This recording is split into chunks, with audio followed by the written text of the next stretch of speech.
শিলচরে খুশির ঈদ উল ফিতর উদযাপন। শিলচরে ঐতিহ্যবাহী চড়ক পূজায় দর্শকের ঢল। গণেশ বন্দনা ও সাংস্কৃতিক কর্মকাণ্ডের মধ্য দিয়ে গড়াকে বর্ষবরণ। শিলচরে বিপ্লবী উল্লাসকর দত্তের জন্মজয়ন্তী উদযাপন।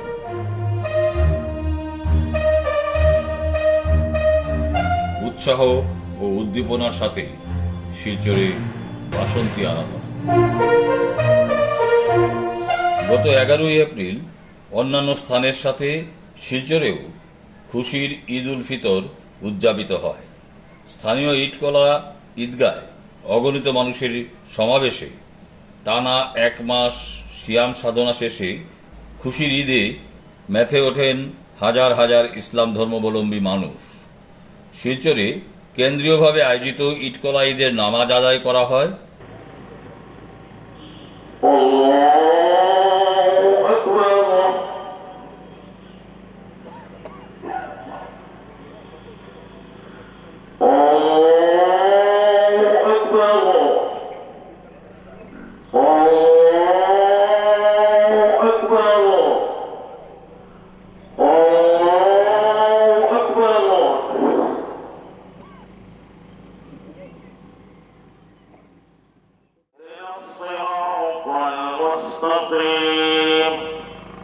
صراط الذين أنعمت عليهم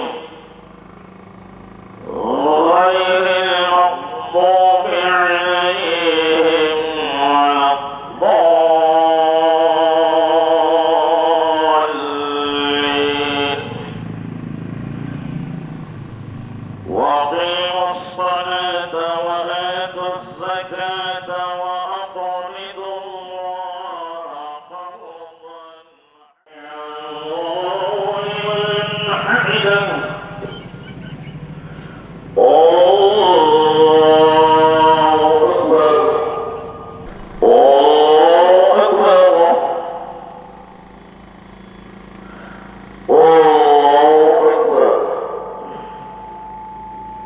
শিলচর বড় মসজিদের প্রধান ইমাম মৌলানা সাব্বির আহমেদ লস্কর ঈদের নমাজ পরিচালনা করেন। নমাজ শেষে একে অপরের মধ্যে শুভেচ্ছা বিনিময় করতে দেখা যায়। عليم سليم جعل الله للمؤمنين ورجاء الظالمين الحمد لله والعباس رضي الله تعالى عنهما। বাঙালির 12 মাসে 13 পার্বণ, বছরের শেষ তথা গুরুত্বপূর্ণ লোক উৎসব চড়ক পূজা।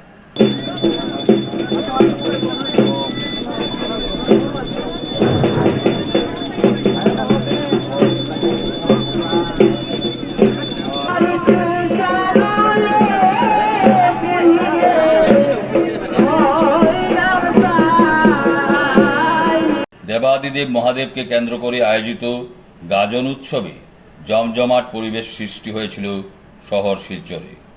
গত 13ই এপ্রিল শিলচর ও শহর সংলগ্ন এলাকায় বিভিন্ন স্থানে চড়ক পূজার আয়োজন করা হয়।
কথিত আছে, প্রচণ্ড গরমে প্রকৃতির যন্ত্রণাকে অনুভব করেই নিজেকে শূলবিদ্ধ করেন গাজনের দল। সেদিনের চড়ক পূজায় উপচে পড়া ভিড়ে শিব উপাসকদের নাচ, গান, দা খেলা ইত্যাদির মধ্য দিয়েই সম্পন্ন হয় চড়ক পূজা। গণেশ বন্দনার সাথে সাথে নাচে, গানে, কবিতায় বরাকে নতুন বছরের সূর্যোদয়।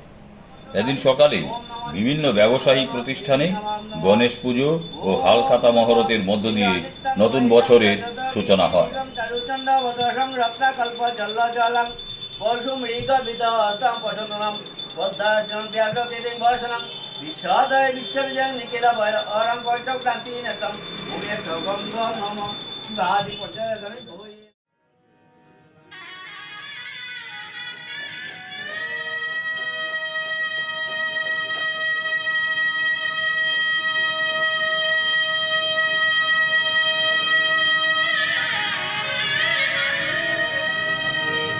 বরাকের বিভিন্ন সংগঠন তাদের নানান সাংস্কৃতিক আয়োজনের মধ্য দিয়ে নতুন বছরকে স্বাগত জানায়।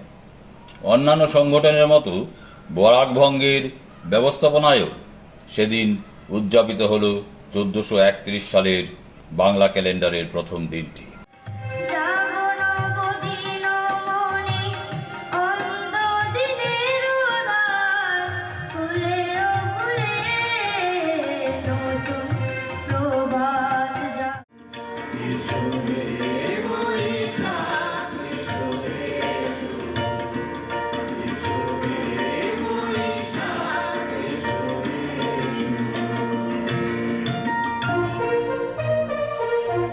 গত 16 এপ্রিল ভারতবর্ষের মহান স্বাধীনতা সংগ্রামী বিপ্লবী উল্লাসকর দত্তের 140তম জন্মদিবস বিভিন্ন কর্মসূচির মাধ্যমে পালন করা হয়। সকাল 8টায় উল্লাসকর দত্তের প্রতিমূর্তিতে মাল্যদান ও পুষ্পার্ঘ্য নিবেদনের মাধ্যমে অনুষ্ঠানের সূচনা হয়। তাছাড়া বিভিন্ন বক্তারা উল্লাসকর দত্তের বিভিন্ন কর্মকাণ্ডের স্মৃতিচারণ করেন। উল্লেখ্য, বর্তমান বাংলাদেশের ব্রাহ্মণবাড়িয়ার সরাইল উপজেলার কালীকচ্ছ গ্রামে 1885 সালের 16 এপ্রিল তাঁর জন্ম হয়। এন্ট্রান্স পাশ করে কলকাতার প্রেসিডেন্সি কলেজে অধ্যয়নকালে ইংরেজ অধ্যাপক ডক্টর রাসেলের ভারতীয় সম্পর্কে কটূক্তি করার প্রতিবাদ করায় তাঁকে শারীরিক নিগ্রহ করা হয়। অবশেষে তিনি কলেজ পরিত্যাগ করে 1905 সালে বঙ্গভঙ্গের বিরোধিতা করে বিপ্লবী দলে যোগদান করেন। 1908 সালে আলিপুর বোমা মামলায় তাঁর ফাঁসির সাজা হয়। পরে দেশবন্ধু চিত্তরঞ্জন দাসের প্রয়াসে উচ্চ আদালতে তাঁকে ফাঁসির সাজা মাফ করে আন্দামানের সেলুলার জেলে আজীবন কারাবাসে পাঠানো হয়। সেখানে সেলুলার জেলের অকথ্য নির্যাতনে তিনি মানসিক ভারসাম্য হারিয়ে ফেলেন।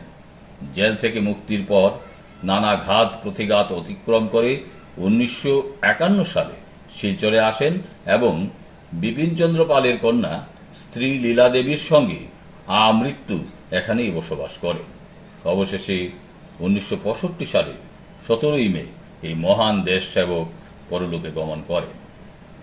সেদিনের অনুষ্ঠানে বিভিন্ন বক্তাদের স্মৃতিচারণে সংগ্রামী, পেনশন অস্বীকার ছাড়াও উল্লাসকর দত্তের চরিত্রের বিভিন্ন দিক উঠে আসে।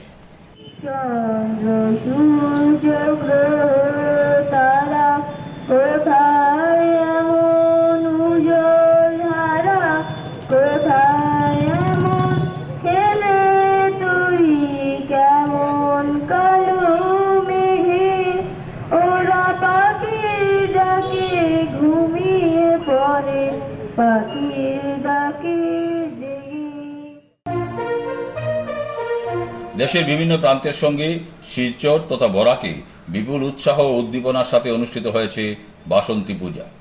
14 এপ্রিল অর্থাৎ পয়লা বৈশাখে ষষ্ঠী থেকে শুরু করে 18 এপ্রিল বিজয়া দশমীর মধ্য দিয়ে বাসন্তী পূজা সম্পন্ন হয়। এবছর বিভিন্ন মঠ মন্দির ছাড়াও বারোয়ারি প্রাঙ্গণে বাসন্তী পূজার আয়োজন করা হয়। তাছাড়াও অনেকের বাড়ির পূজাও ছিল লক্ষণীয়।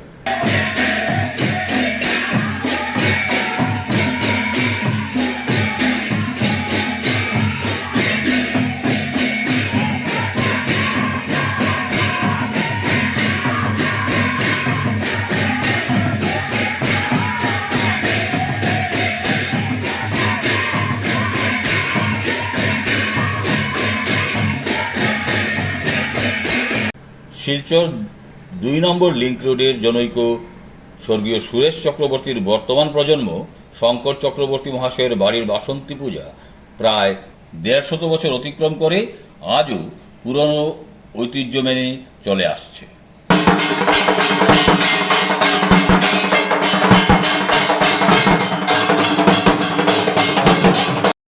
টান করে আস্তে আস্তে যোগ্যতায় আচ্ছা